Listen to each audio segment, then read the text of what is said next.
In a world obsessed with quick answers and instant solutions, true creativity has become rare. We scroll, we copy, we repeat. But how often do we actually think? How often do we dare to imagine differently, to question deeply, to break the mental patterns that limit us? Real creative thinking isn't about talent. It's about a mindset, a way of seeing, a discipline of thought. And the Stoics understood this long before modern psychology caught up. They taught us that wisdom begins not with knowing more, but with seeing more clearly, that the best ideas don't come from the rush to solve, but from the patience to understand. If you've ever felt stuck in your thinking, if you've ever wondered why some people seem to effortlessly innovate while others get trapped in loops of repetition, today's episode is for you. We're going to explore Stoic lessons that will train your mind to think more creatively, more deeply, and more independently, not just for your own growth, but to better serve the world around you. Because in the end, creative thinking is not about self-expression alone. It's about contribution, about building a freer, wiser, more thoughtful society. And that journey starts within. 1. True wisdom is in judging, not just solving. Have you noticed how often we rush to fix things? The moment a problem appears, whether in life, work, or relationships, we immediately search for a solution. We throw ideas at it, patch it up, move on. But here's a deeper question. Did we truly understand the problem? Or were we simply reacting out of habit, discomfort, or ego? The Stoics remind us, wisdom is not the speed of our solutions, but the quality of our judgment. In modern life, where algorithms drive so much of our experience, from search engines to social media, it's tempting to become passive responders. Information flows so quickly that we forget to pause. But as the Stoics would argue, thoughtfulness is now one of the highest virtues. When you encounter a challenge, the first task is not to act. It is to judge, to discern, to ask, what exactly is this? Why does it trouble me? Is it even worth solving? Marcus Aurelius would reflect daily on the nature of things. Before reacting, he sought to strip away false appearances, to see things as they truly are. He practiced what we might call cognitive minimalism, removing assumptions, emotions, and projections so that his mind could operate on clear perception, not on noise. This is creative thinking at its core, because when you see more clearly, you can think more originally. Solutions arise not from cleverness, but from clarity. Consider this. In business, it's easy to chase trends. In relationships, it's easy to offer advice. In personal growth, it's easy to jump from tactic to tactic, but without first asking the deeper questions. What is the true nature of this problem? What are its causes? What is the right principle to guide my response? We risk wasting effort on shallow answers. The creative mind must resist this. It must develop the courage to sit with ambiguity, to explore before concluding, to understand before acting. Now think about how this principle changes your day. You receive an upsetting email. Do you fire back a reply? Or do you pause and ask, what is really happening here? You feel stuck in a project. Do you force yourself to push harder? Or do you step back and ask, am I solving the wrong problem? You hear a popular opinion. Do you adopt it? Or do you examine it and decide for yourself? This habit of judgment, of stepping back, questioning, clarifying, is the foundation of creative thought. Because when you refuse to think mechanically, you begin to think originally. You free your mind from the reactive loop. And in doing so, you create space for insight. So remember, the Stoic thinker does not rush to solve. He first strives to understand. He knows that wisdom is not in the speed of answers, but in the depth of questions. And in a noisy, impatient world, this quality will make your thinking not only more creative, but more valuable. Ask yourself today, where in my life am I rushing to solve, instead of learning to see? 2. Don't seek the familiar. Embrace the unknown. Why do so many people, even intelligent ones, think in the same patterns year after year? It's simple. The mind loves the familiar. We are wired for comfort, not just physically but mentally.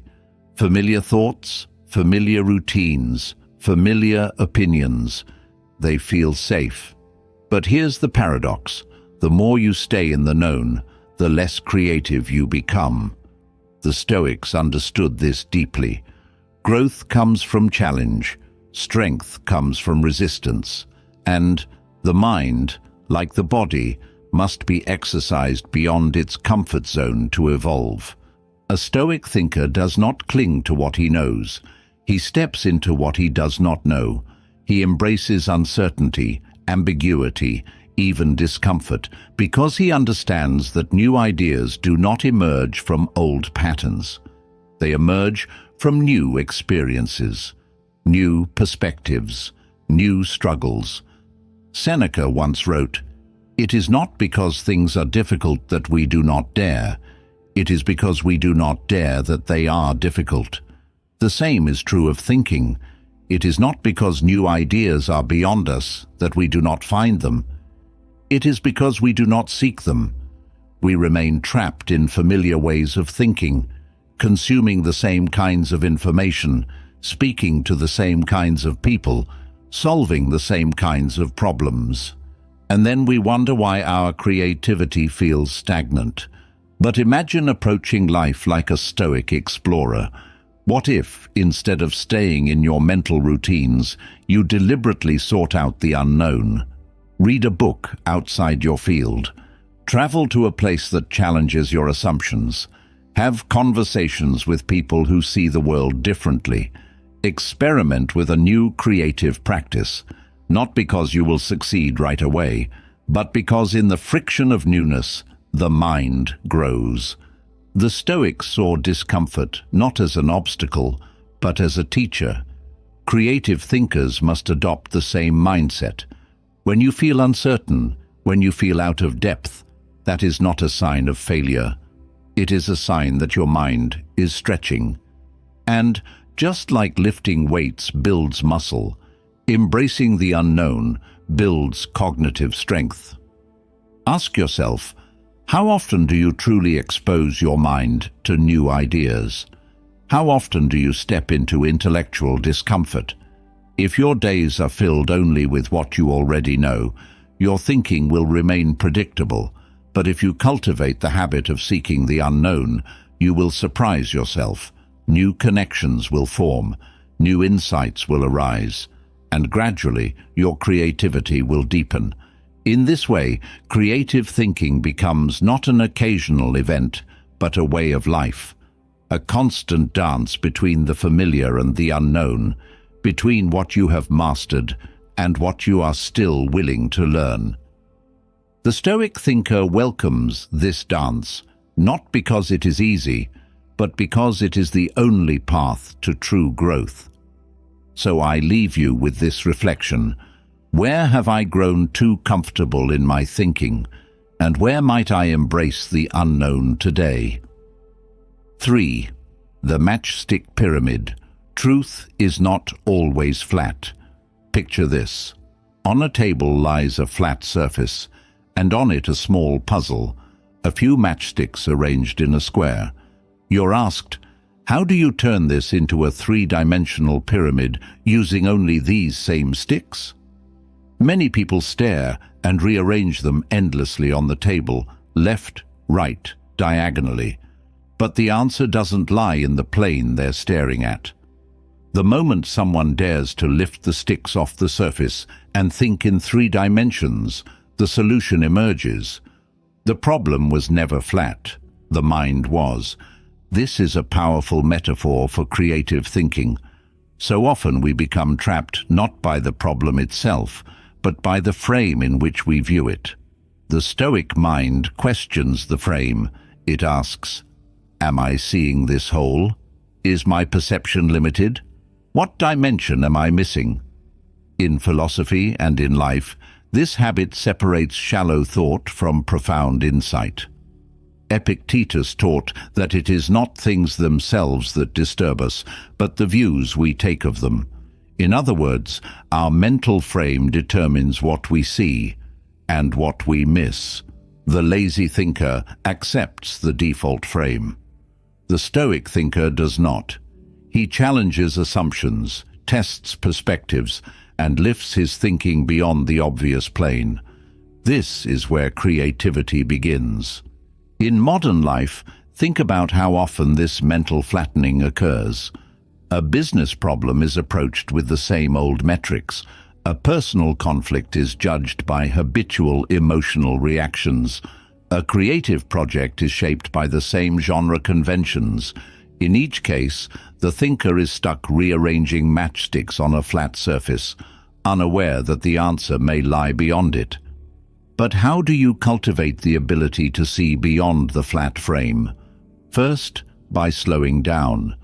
When you encounter a challenge, don't leap to solutions. Pause and reflect on how you're perceiving it. What assumptions are you carrying? What alternative perspectives might exist? Is there a higher-order view you're missing? Second, expose yourself to diverse modes of thinking.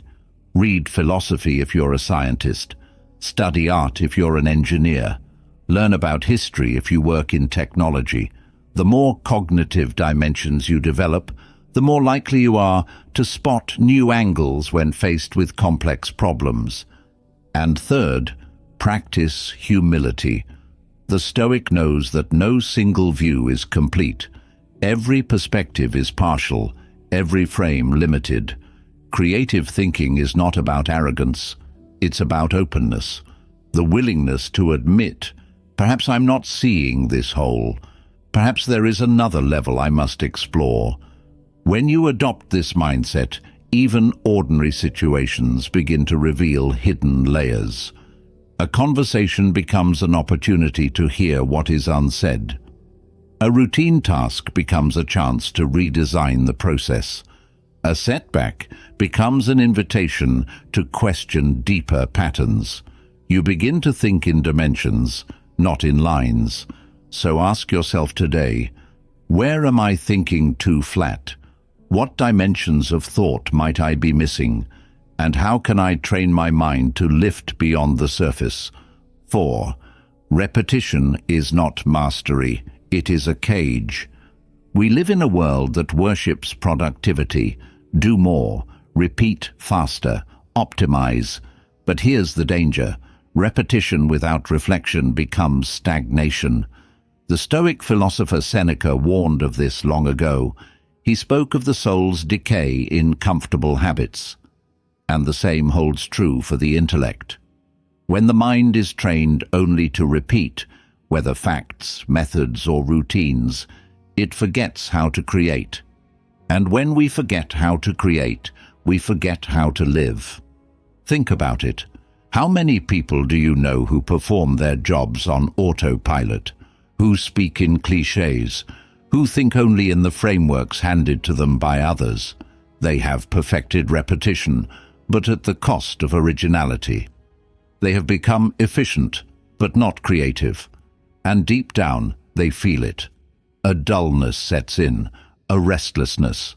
The mind yearns for novelty, for challenge, for the spark of invention, but it has been caged by comfort. This is why the Stoic path values not mere discipline, but conscious discipline. There is a crucial difference between practicing something mindfully, where each repetition brings new awareness, and repeating mindlessly, where each cycle erodes curiosity. The creative thinker must guard against the latter. Seneca wrote, "The man who is everywhere is nowhere. Likewise, the mind that repeats everything learns nothing new. To grow, one must move from mechanical repetition to deliberate variation. In other words, you must make space for play within practice, for questioning within learning, for exploration within structure. Consider this in your own life. If you are learning a skill, are you merely repeating drills, or are you experimenting with new variations? If you are managing a project, are you following the same old process, or are you questioning how it could be improved? If you are thinking about a problem, are you circling the same thoughts, or are you daring to think differently? The Stoics embraced this dynamic approach. They reflected daily not to repeat what they knew, but to challenge themselves anew. Marcus Aurelius wrote, "Meditations not as a manual of rote answers, but as a living dialogue with his own mind." Each day he asked, "Where am I growing? Where am I stagnating? What new insight can I cultivate?" This is the creative way, because true mastery is not about perfect repetition, it is about adaptive learning. It is about keeping the mind alive, curious, flexible, even in familiar domains. The moment you stop questioning, you start decaying. The moment you cling to comfort, you lose the edge of creation. So ask yourself, where in my life have I traded growth for repetition? What habits once served me, but now cage me? And how can I reawaken curiosity in my practice? Remember, the Stoic thinker does not settle for efficient routine. He seeks living mastery, the kind that evolves, deepens, and creates anew. This is the path to both wisdom and vitality. 5. Structure is power. When used with virtue, structure can be a double-edged sword. It can either liberate you or enslave you, and the difference lies in intention. Many people misunderstand discipline. They see it as a rigid cage, a harsh set of rules that stifle freedom. But the Stoics teach us something deeper. Structure, when aligned with virtue, is not limitation. It is power. It is a framework that supports your highest growth, not one that suffocates it. Think of the Stoic practice of daily reflection. Marcus Aurelius wrote, not because he was forced to, but because it kept his mind aligned with truth. Epictetus urged students to rehearse their principles daily, not as mindless routine, but as a way to keep philosophy alive in their actions. In both cases, structure served a purpose: to cultivate wisdom, resilience, and clarity. Now contrast this with modern life. Many people build structures around efficiency alone. Calendars packed with meetings, rigid to-do lists, self-improvement routines that become performative. But ask yourself, is this structure serving growth, or is it simply keeping you busy? The creative thinker must be especially vigilant here. Creativity needs form, yes, but it also needs space. Too much rigidity, and the mind becomes brittle. Too little, and it drifts aimlessly. The Stoic approach is balance. Enough structure to anchor intention, enough freedom to foster innovation. Consider your daily life. Do your habits reflect your highest values? Is your schedule designed to help you think deeply, to create meaningfully, to connect authentically? Or are you trapped in structures you've outgrown, systems that once served you but now limit you? Seneca warned, "No man is free who is a slave to his body."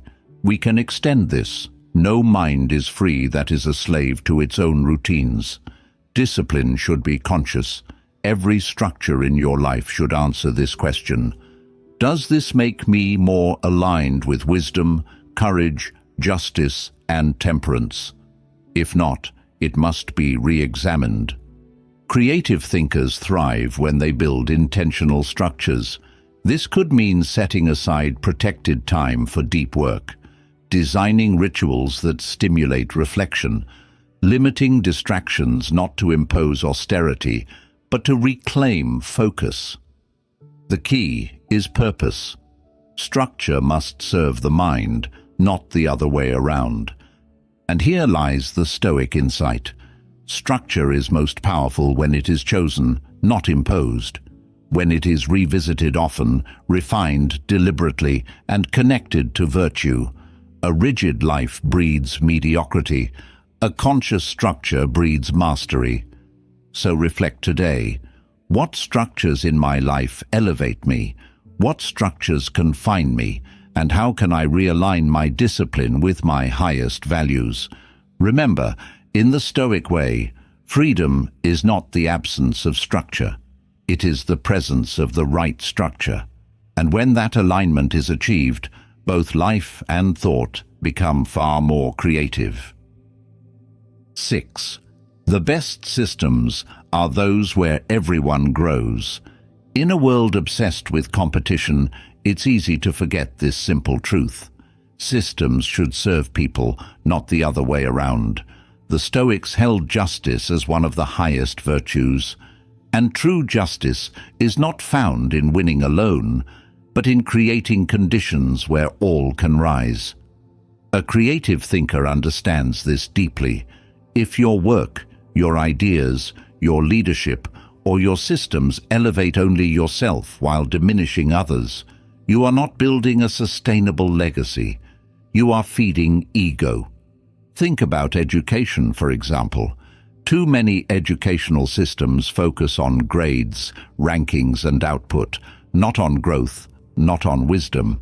But what is the true purpose of learning? It is to cultivate autonomy, resilience, and creativity in both student and teacher. A wise system is one where everyone evolves through the process. The student gains knowledge and confidence. The teacher deepens understanding through the act of teaching. Both walk away enriched. The same applies in organizations. Too many corporate systems extract value from employees without fostering their development. The Stoic leader rejects this model. He asks, does my system help others grow? Does it foster purpose, meaning, and virtue? If not, it must be changed. Because a system that degrades its people will eventually collapse, in morale, in creativity, and in ethical standing. Marcus Aurelius wrote, "What injures the hive injures the bee. A wise society, a wise company, a wise community. These are systems designed for mutual flourishing. Not zero-sum games, but ecosystems of growth." In such systems, creativity thrives because trust exists. People are not afraid to experiment, to speak honestly, to challenge ideas, because they know the goal is shared advancement, not individual dominance. For the creative thinker, this perspective is crucial. If you want your ideas to matter, they must serve more than your ego. They must contribute to systems that elevate others. Whether you are designing a product, leading a team, creating art, or teaching, the real question is, am I building something that helps others become stronger, wiser, freer? Even in personal life, this matters. Friendships, partnerships, collaborations, they flourish when both parties grow. If a relationship stifles one person while serving the other, it breeds resentment, not harmony.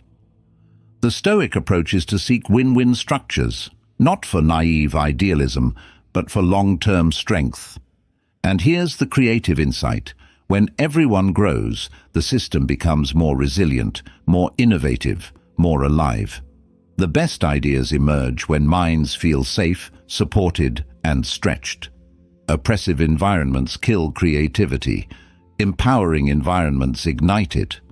So reflect. What systems am I part of? How do they affect my growth? How do they affect the growth of others?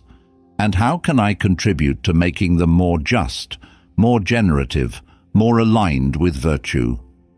In this way, the Stoic thinker does not create for applause. He creates for contribution. He does not lead for control.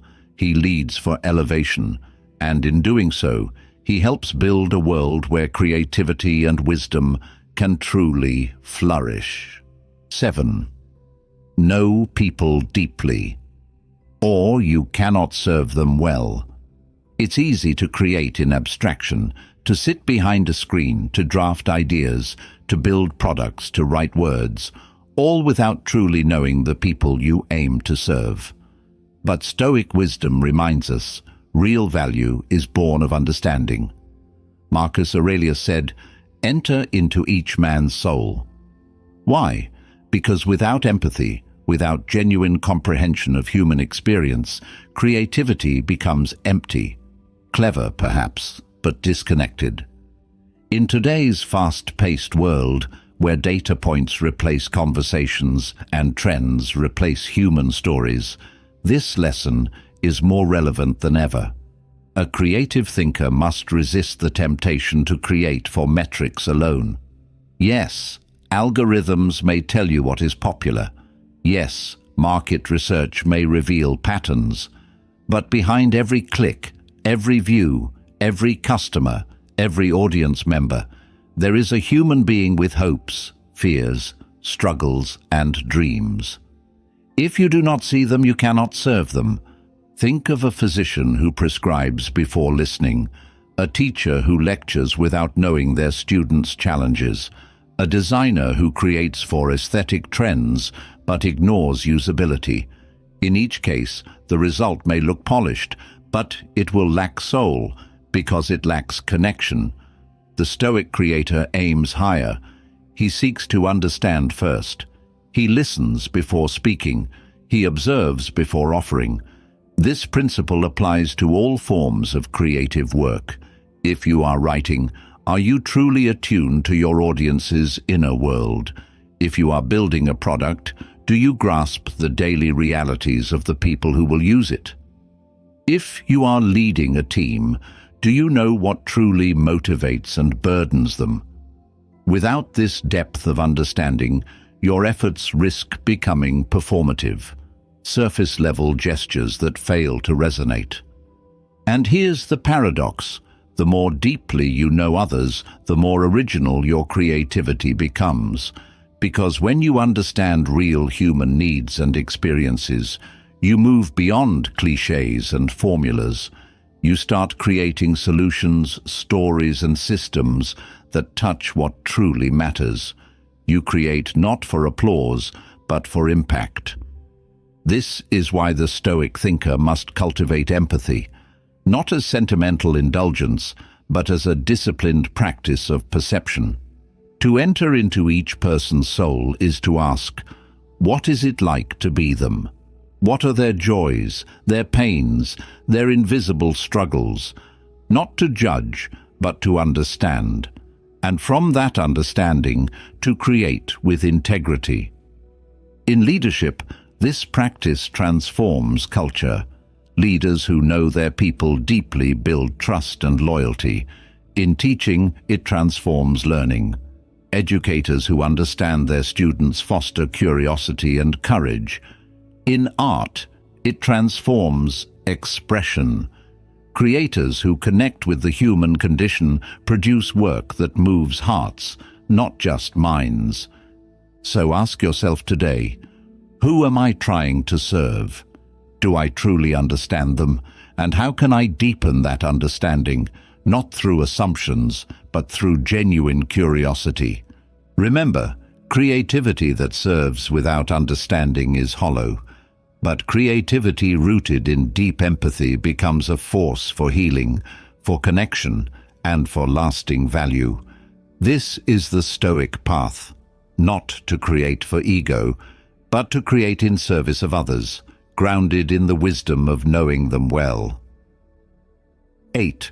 The goal of learning is not knowledge, but autonomy. In the age of endless information, it's easy to confuse learning with accumulation. More books, more podcasts, more courses. We devour knowledge like a consumer chasing the next product. But the Stoics taught us to aim for something far deeper, not to collect facts, but to cultivate autonomy. True learning is not about knowing more, it's about needing less. It's about forging a mind that can navigate life clearly, wisely, and independently, no matter the circumstances.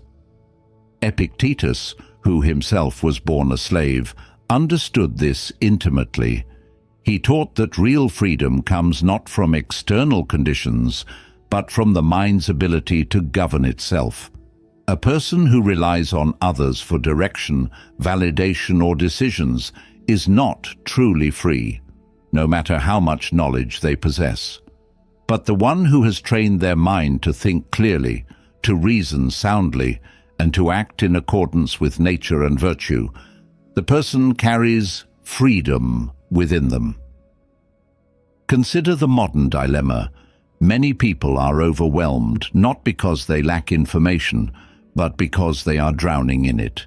They know a little about many things, but they have no internal compass. They can quote experts, but they cannot make decisions without consulting yet another source. They mistake memorization for wisdom. The Stoic thinker must reject this model.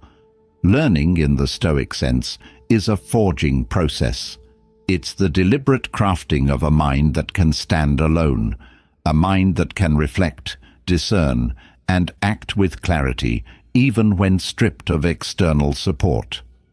The goal is not to become a walking encyclopedia, but to become a person of judgment, someone who can distinguish what matters from what is noise, someone who can rely on their reason, not because they know everything, but because they have disciplined their way of thinking. Marcus Aurelius often reminded himself, "The impediment to action advances action. What stands in the way becomes the way." Obstacles, confusion, uncertainty, these are not enemies to the Stoic learner. They are invitations to strengthen the mind's autonomy. Each challenge is a chance to deepen one's internal resources, to learn how to think, not just what to think. So how do you cultivate this kind of learning? First, by questioning what you consume. Ask yourself, is this helping me build a stronger, clearer mind? Or is it merely entertaining or distracting me? Second, by practicing reflection. After learning something new, don't just move on. Ask, how does this apply to my life? How does this change my understanding of the world? Third, by embracing discomfort. True learning often feels slow, frustrating, even painful, because it forces you to reshape your habits of thought, and most importantly, recognize that the goal is not perfection, but progress. Autonomy is not a destination, it's a practice. Every day you train your mind to stand more firmly on its own is a day closer to true freedom. Ask yourself today, am I learning in a way that makes me more autonomous, or am I just accumulating knowledge without wisdom? The Stoic thinker aims not for a mind that knows everything, but for a mind that needs nothing, a mind that can walk through the world with composure, clarity, and confidence, grounded not in the fleeting trends of the day, but in enduring reason. 9. Use tools, but never worship them. We live in an era of extraordinary tools: artificial intelligence, automation, data analytics. These instruments can amplify human potential in ways the ancient Stoics could scarcely imagine, and yet their wisdom still applies. Tools are to be mastered, not worshipped. The Stoic thinker knows this distinction well. He understands that a tool, no matter how advanced, must serve reason, not replace it. When we forget this, we become the servant, not the master. Consider modern creators. Many rely heavily on platforms, ChatGPT to write, Stack Overflow to code, software to design. There's nothing wrong with this. Tools can accelerate the creative process. But here's the danger: dependency. The more we lean on tools without understanding, the more our intellectual muscles atrophy. We become technicians of process, not creators of value. The Stoic would ask, am I using this tool to strengthen my thinking or to bypass it? Epictetus famously taught, what is yours? The use of impressions. In other words, external things, including tools, are not truly ours. What we own is how we perceive, reason, and respond. When a creator becomes dependent on a tool for their very thinking, they surrender this inner domain. They mistake borrowed capability for genuine wisdom. Think of the sword metaphor. A sword in the hand of a skilled warrior is a tool of precision, but a sword without mastery can harm its wielder. The same is true of modern tools. AI can sharpen your writing, or it can make your thinking derivative. Data can inform your strategy, or it can blind you with false certainty. The Stoic thinker stays vigilant. He uses tools, but never allows them to dull his judgment. How do you maintain this balance? First, by cultivating first principles thinking. Don't just use a tool, understand the problem it is solving. If the tool disappeared tomorrow, could you still think through the challenge? Could you still reason your way to a solution? If not, your autonomy is compromised. Second, by practicing deliberate discomfort. Occasionally create without your favorite tools. Write by hand. Solve a problem without Google. Teach a concept without slides. This kind of mental exercise keeps your cognitive muscles strong. It reminds you that the core of creativity lies in the mind, not in the instrument. Finally, by staying humble. No matter how advanced tools become, they remain extensions of human reason, not replacements for it. Wisdom is not in having the right tool, it is in knowing how to use it wisely. The Stoic mind is grounded in this understanding. It does not chase novelty for its own sake. It does not outsource its judgment. It remains centered, discerning, free. Ask yourself today, where am I using tools well, and where might I be letting them think for me? Am I sharpening my mind or dulling it in the pursuit of convenience? Remember, in a world enamored with technology, the rarest skill will be deep thinking. Tools will come and go, but the mind that knows how to use them and when to put them aside will remain a source of enduring creativity and wisdom. This is the Stoic way. 10. Creating value is the work of the virtuous citizen. We often hear that creativity is about self-expression, about making your mark on the world, but the Stoics offer a more profound perspective. True creativity is not about the self, it is about service.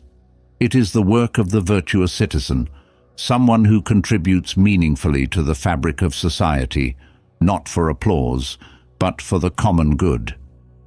Marcus Aurelius wrote, "What is not good for the beehive cannot be good for the bee." In other words, personal excellence must align with communal well-being. A Stoic creator asks not merely, "What do I want to make?" but "What does the world need? How can my work serve others?" In a time when so much creation is driven by vanity metrics, followers, likes, virality, this ethos is revolutionary. The creative thinker who operates from virtue does not chase trends. He does not create for fleeting fame. He builds with purpose. His work, whether public or private, aims to add value, to uplift, to educate, to heal, to inspire. Consider this in practical terms. A software engineer who writes clean, ethical code that protects users' privacy is practicing Stoic creativity. A teacher who crafts lessons that empower students to think critically is practicing Stoic creativity. An artist who challenges viewers to reflect on moral questions is practicing Stoic creativity. In each case, the work transcends ego. It becomes an act of citizenship, of building a world richer in wisdom and goodness. And this is not limited to grand gestures.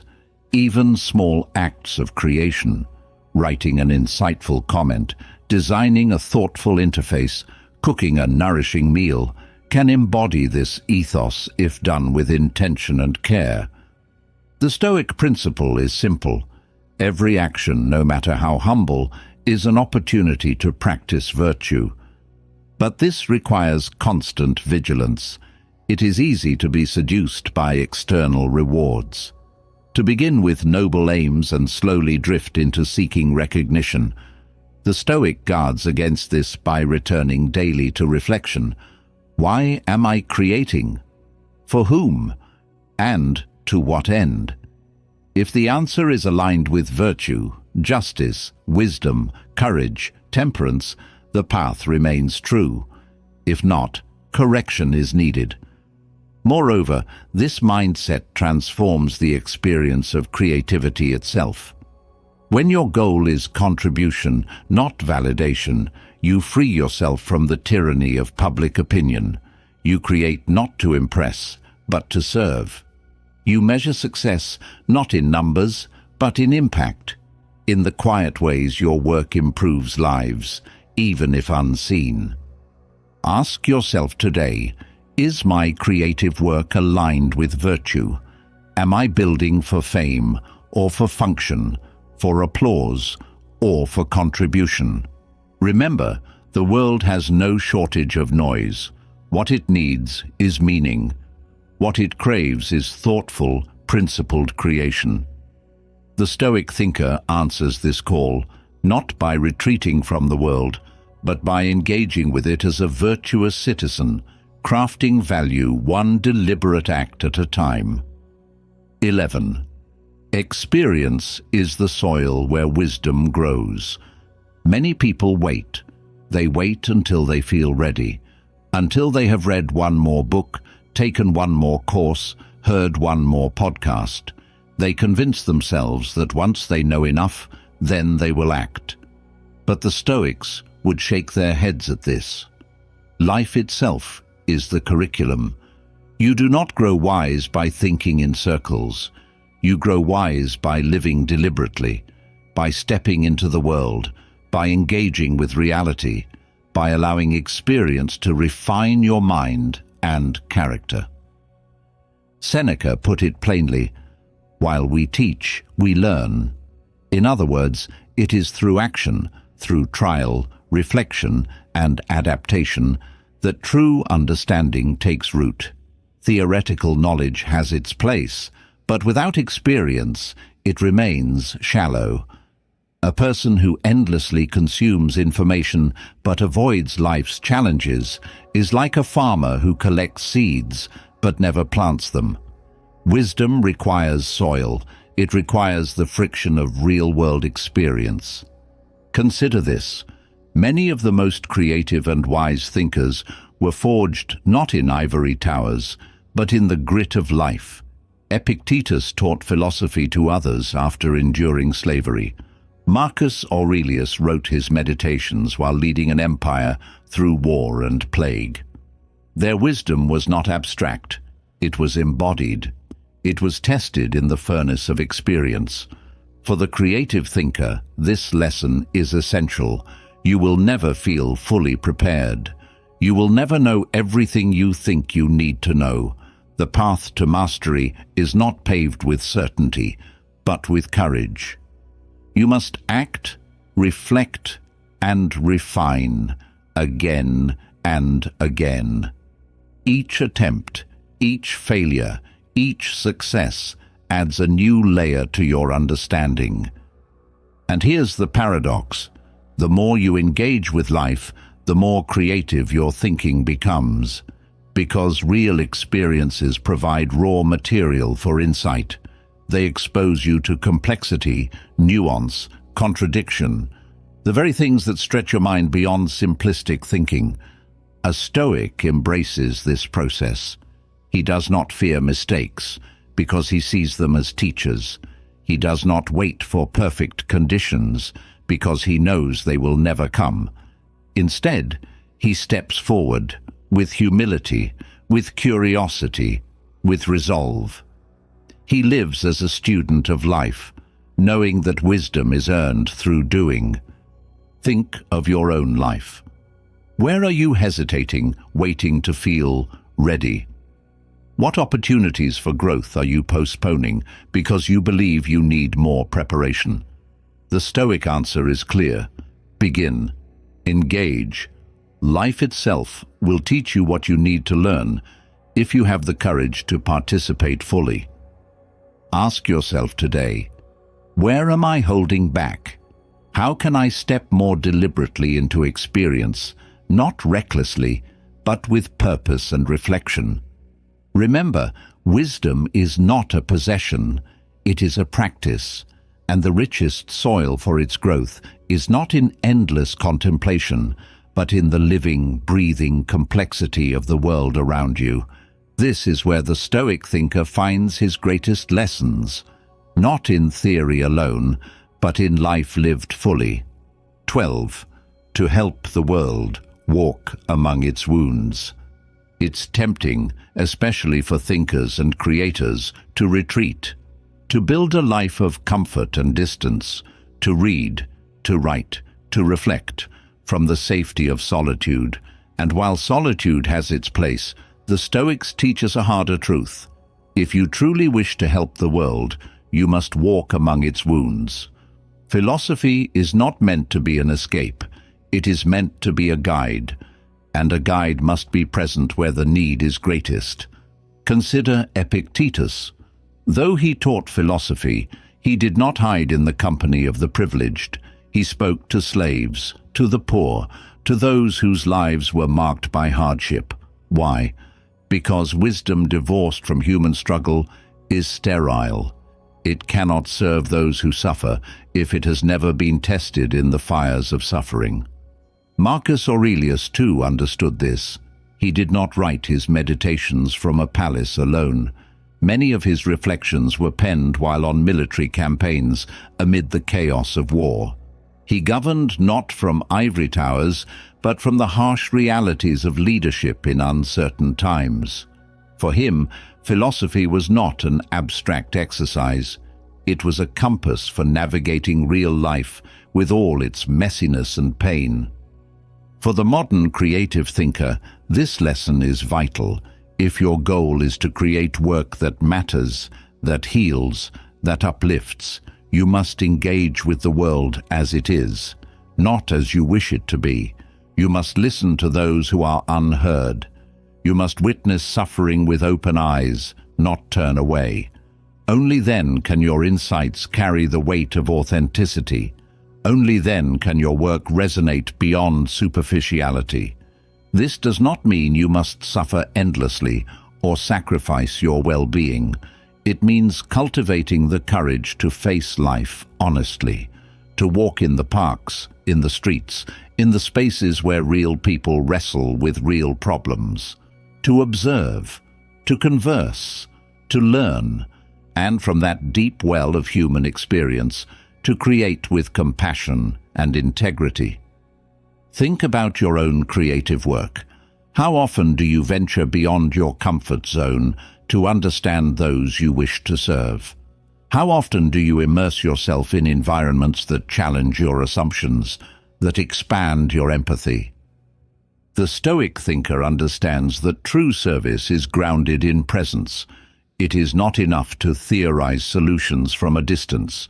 You must be there, in the schools where children struggle, in the communities where injustice festers, in the quiet corners where loneliness lingers. Only by witnessing the wounds of the world can you hope to contribute to its healing. And here's the deeper truth.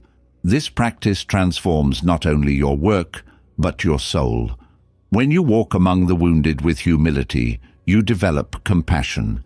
When you engage with hardship, you cultivate resilience. Your creativity gains depth. your wisdom gains humanity. Ask yourself today, where am I too distant from the realities I wish to address? How can I step closer, not to judge, but to understand, to serve, to learn? Remember, the Stoic path is not a path of withdrawal. It is a path of courageous engagement. And for the creative thinker, this is the highest calling, to bring thought, art, and action into the heart of the world's wounds, and to contribute, however humbly, to their healing. 13. The highest success is inner stillness and clear thought. In a noisy world, many chase external symbols of success: gold, titles, followers, fame. But the Stoic knows these are shadows, not substance. The highest success is not what the world sees, it is what the soul holds. It is inner stillness, it is clear thought. A mind unshaken by praise or blame, a heart undisturbed by chaos. A person who, no matter the storm outside, remains anchored in wisdom and virtue. Marcus Aurelius wrote, "Nowhere can man find a quieter or more untroubled retreat than in his own soul." Why does this matter for the creative thinker? Because true creativity requires clarity. If your mind is cluttered with vanity, with ego, with anxiety about outcomes, you cannot think deeply, you cannot see clearly. Your work will reflect this restlessness. But when you cultivate inner stillness, your thinking sharpens, your perception deepens. You begin to create not from a place of scarcity or craving, but from abundance, from a calm confidence in your own voice and vision. This is not easy. The modern world constantly pulls us outward, into comparison, into distraction, into the endless chase for validation. But the Stoic trains to return inward, to practice moments of silence, to reflect daily, to clear the mind of what does not serve wisdom. This is not escapism, it is preparation. A clear mind is the strongest foundation for meaningful action. Consider this: in any field, art, science, leadership, the most impactful creators are not those who shout the loudest, but those who think the clearest. Their work resonates because it is grounded, intentional, free of noise. They do not seek to impress, they seek to express truth. And because of this, they build a freer world, one where others are invited to pause, to reflect, to think for themselves. As a creative thinker, this is your highest contribution, not just to produce, but to cultivate a quality of thought that inspires others to do the same. To teach, through your work and presence, the value of pausing before reacting, of thinking before speaking, of effort over ease. In a culture addicted to speed, the one who embodies stillness becomes a beacon. And here's the beauty: this success is untouchable. It does not depend on market trends or public opinion. It cannot be taken by circumstance or time. It is yours, forged in the quiet discipline of your own mind. Ask yourself today, am I chasing success that the world can see, or cultivating success that the soul can feel? How can I nurture more stillness, more clarity in my thinking, not tomorrow, but today? Remember, in the Stoic way, success is not a destination. It is a quality of being, a life of inner composure and clear thought. And from this wellspring, the most creative, the most meaningful contributions arise. Throughout this journey, you've seen that creative thinking is not some mystical gift reserved for a few. It is a discipline, a choice, a way of approaching life with courage, clarity, and care. The Stoics remind us, wisdom begins in perception, in how we choose to see, and from there it shapes how we choose to act, to create, to contribute. In a time when so many rush to produce more, to consume more, to achieve more, the creative Stoic moves differently. You pause before reacting. You seek to understand before solving. You embrace the unknown instead of clinging to the familiar. You refuse the cages of mindless repetition and empty structure. Instead, you build frameworks that serve growth, yours and others. You remember that tools are there to serve your thinking, not replace it. That true learning is about autonomy, not accumulation. That value is created not for applause, but for service. You step into life, not waiting for perfect readiness, but knowing that wisdom grows through experience. And you walk among the world's wounds, because the highest creativity is born from compassion and connection. And above all, you seek the one success that no one can give or take, a mind of inner stillness and thought of clear purpose. This is the soil where your deepest work will flourish. So, as you leave this reflection, I'll ask you, which of these lessons will you live today? Not in theory, in practice, in how you see, in how you think, in what you create. The world needs more thoughtful creators, more wise citizens, more minds who can cut through noise and offer meaning. Be one of them. Start now, in this moment, and trust. The path of the creative Stoic is one of endless depth, endless growth. Walk it with courage,